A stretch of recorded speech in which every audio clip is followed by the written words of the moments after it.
Whoa! Yo! Welcome to Cringe Vibes, where a middle aged, unemployed man sitting alone in his man cave does the one thing you're definitely not supposed to do: use an LLM to write C. That's right, we're gonna vibe, chat, and let the machine hallucinate its way through system software.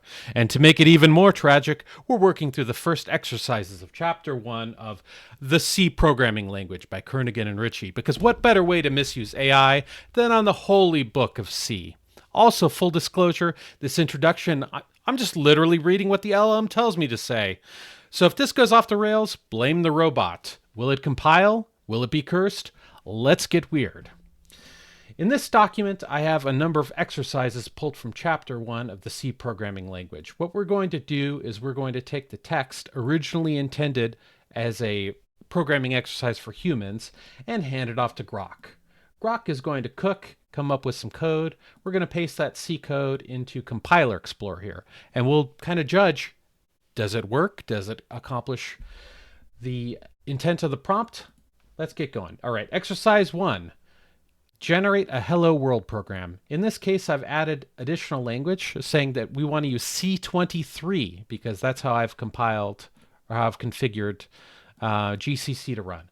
Also note that I've turned on a heck of a lot of warnings and errors, which you can basically all see here, just to get as much feedback from the compiler as possible that I can feed back into the LLM in case we have any problems. All right, so step 1. And we're away. Okay. Hello world, C23. Not that that means anything in this particular example. All right, printf. Sure. Copy, paste. Don't need standard in or arguments here. And we get hello world. All right, great. Let's try to modify this to use puts. Okay, got that pretty quick. Copy, paste. All right. And let's do one more thing. Modify to take a single argument containing a name and greet that name. The argument is optional, and if not provided, print hello world. Okay. Copy, not really looking at the source code. All right, so now we want to pop open, we got an error here. Expected percent before argv, unused parameter argv. All right, let's just go ahead and copy this in.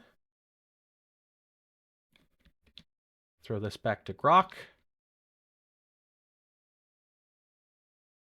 Oh, there's a syntax error. Okay, not even looking at the code. Copying, pasting. Do we compile? Okay, now let's type a name here. Thinking. There we go.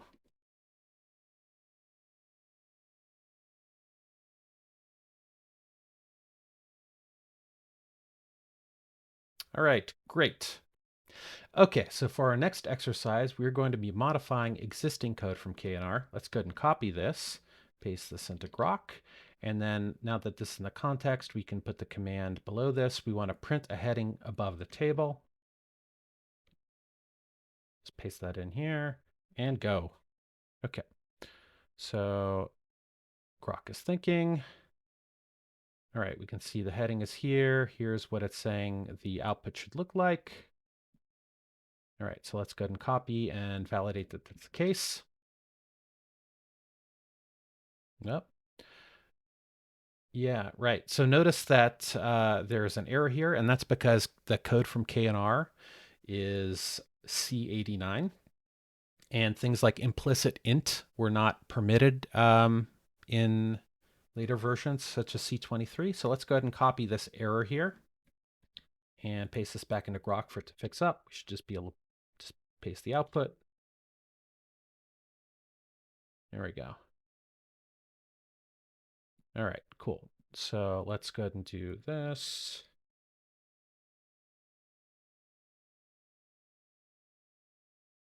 Nice. Okay. We got the heading and the table. Okay, next exercise. Modify the program to generate a corresponding Celsius to Fahrenheit table. And let's also add in using C23, modify the program to generate a corresponding Celsius to Fahrenheit table. And we're off. Okay. Because we said C23, we can see we've got auto in here, which is kind of interesting.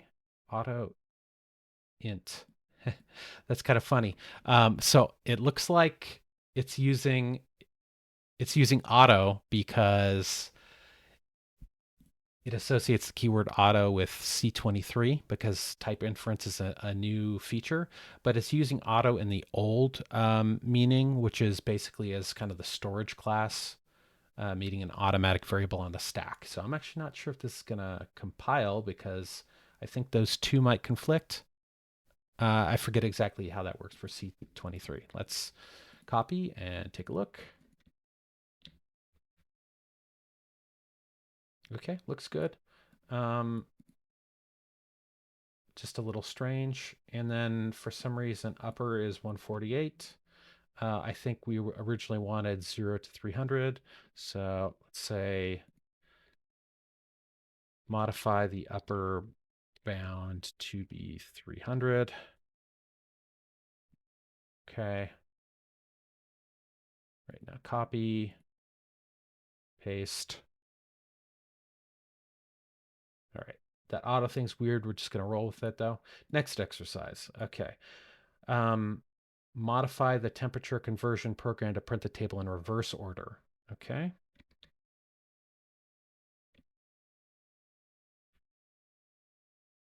Basically just kind of flipping the order here, not looking at the source really, copying, pasting. All right, reverse order. All right, next exercise. Write a program to count blanks, tabs, and new lines. Okay, let's add some more detail to this from standard input. And let's let the model infer the rest.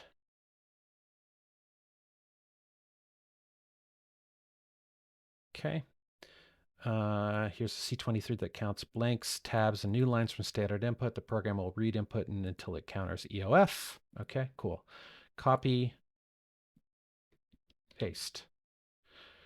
All right, so now we need standard input here. Okay, so if I type in some spaces, you can see the count going up. All right, a couple of new lines. And I can't really do tab because that'll tab around inside my browser, but it's going to confirm 1, 2, 3, 4, 5. And 1, 2, 3, 4, 5. Okay, looks like it's working. Again, it's got that weird C23 auto thing. Since that's come up a couple of times, let's give some feedback to Grok. Please use auto for type inference, not as a storage class.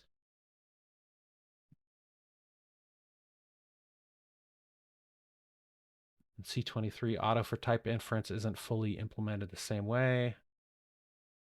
Okay, well, this is wrong, but it looks like it got rid of the auto, so it's going back to kind of traditional explicit types. All right, next exercise. Write a program to copy its input to its output, replacing each string of one or more blanks by a single blank. All right, copy, paste.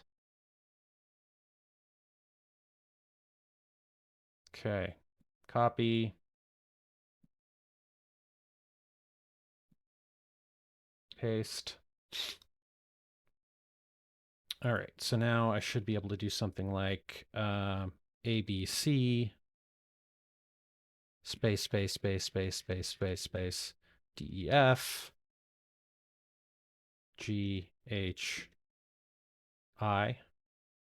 Okay, And we can see that the extra spaces are basically collapsed down to single space. That looks good. All right, next problem. Write a program to copy its input to its output, replacing each tab by /t, each backspace by \b, and each slash by slash. This makes tabs and backspaces visible in an unambiguous way. I think this one might be difficult to run in Compiler Explorer, but let's give it a shot. All right. Generate the program. Here we go. Copy. Paste. Okay. Error, multi-line comment. And that's because it's got basically a trailing dash dash here. Okay, let's see what it does if I paste the error back in.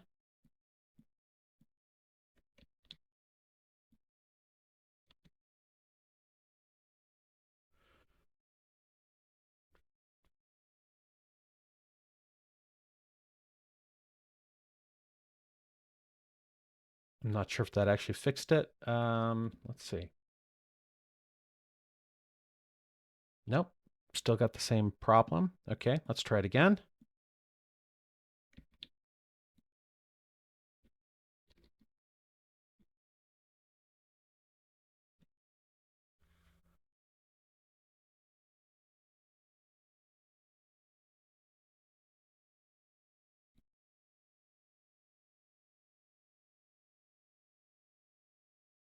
Yeah, I think that's still an issue. So this is probably the first point where we've hit something where the workflow totally breaks down, because at this point you have to understand escape characters and how it can escape new lines to be able to fix this.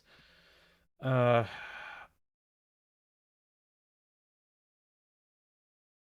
all right. Um,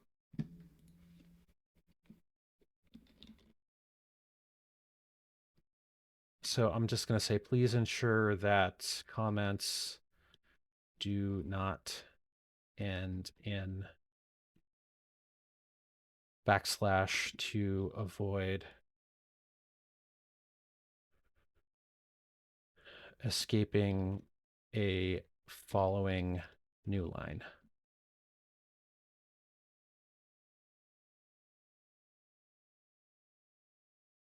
Okay, I think that looks good now, but we'll call it a fail because that requires outside knowledge.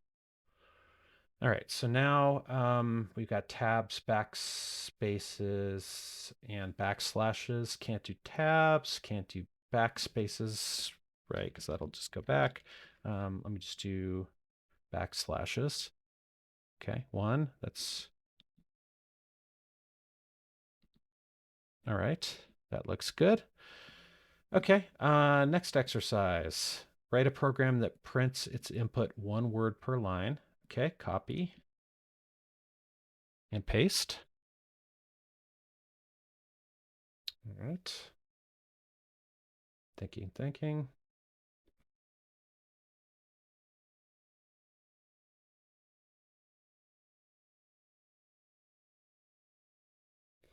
All right. Copying the code, pasting it in. All right. And we are going to type in some words and make sure they basically get split out one per line. 1, 2, 3, 4. Okay, that looks good. All right, next problem.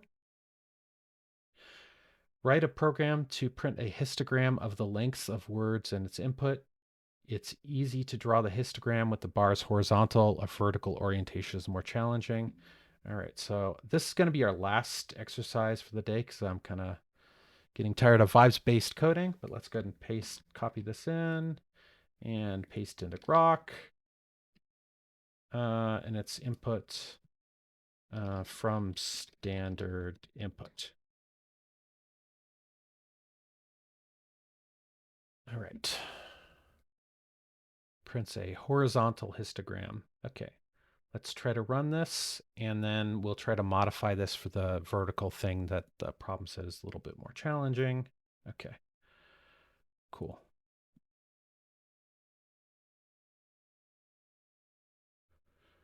All right, 1, 2, 3, 4. This 3 letters, 5, 4. All right, so that looks good. When in the course of human events. Okay. This feels right. Okay.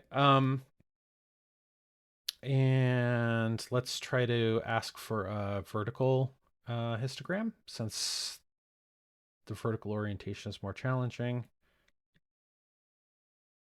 All right. Modify to use to display the histogram in vertical orientation. Okay.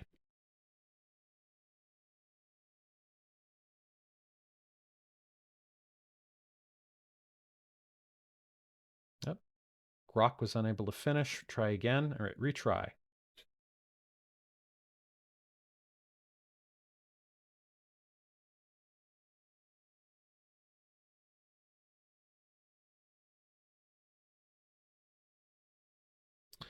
Okay. So since the last problem, let's go ahead and actually take a look at the code here to see what's going on, since we have really not done that for any of the other problems. All right. So here are kind of some assumptions. The maximum word length is 20 characters. Okay. So that is interesting to call out. All right. We are storing the counts on the stack here. Interesting that we have +1, not totally 0 to max count. I'm not sure what a 0 character word actually would mean here, so I'm guessing maybe that's a bug. All right, current character, our current state. All right, so this feels like something that probably should be like a enum in C. Length of current word.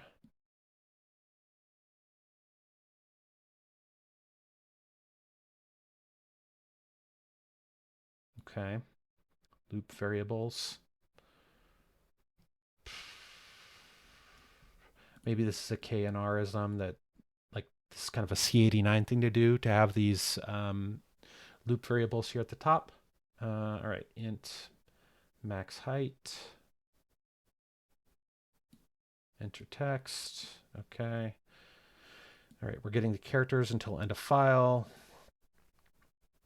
If we hit white space and we're in the in state and we are within the bounds that can fit in the array, we increment the count.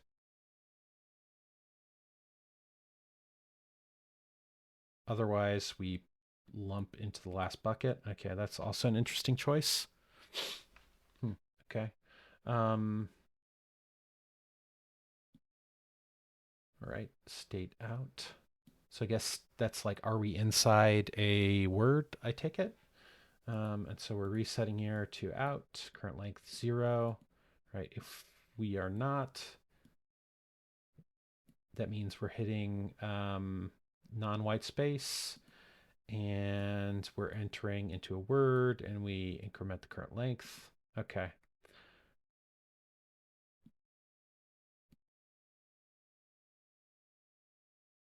Right, and then here below the while loop, we handle the case where we don't have trailing white space. Cool. Then we find the maximum height for scaling. All right. And print the vertical histogram.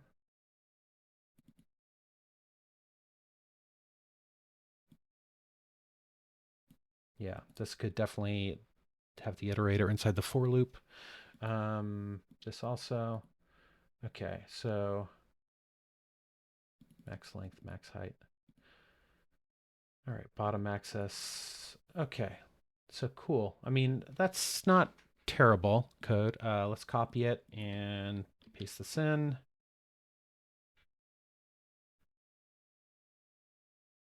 All right. In of.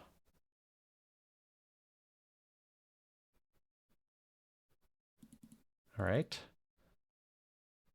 Yeah, this actually looks pretty good. Okay, so I guess, we looked at the code here to kind of see the limitations.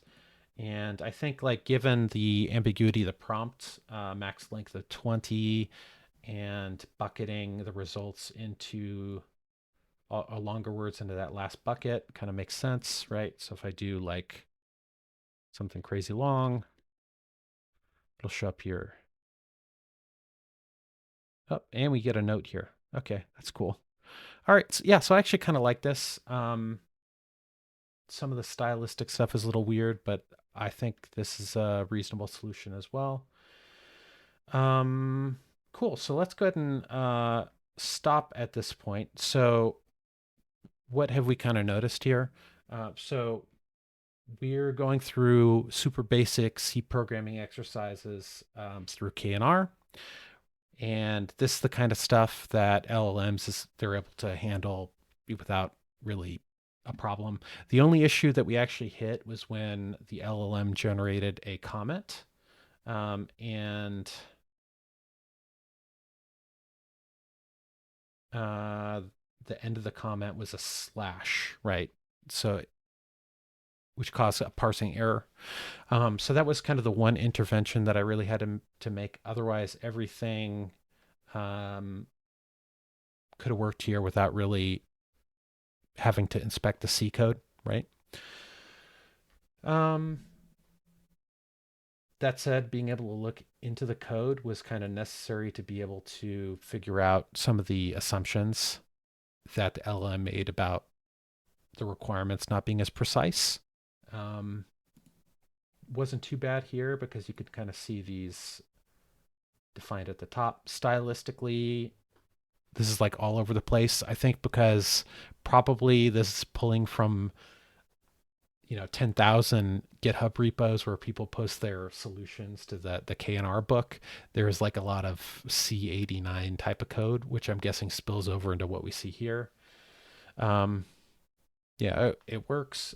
And then we noticed that when I brought up C23, um, it started using auto int, and it's kind of like it seemed like Grok understood that auto is something people have been talking about with C23, but it didn't necessarily understand the difference between auto as kind of like the storage class or storage modifier versus auto as a new type inference thing in C23.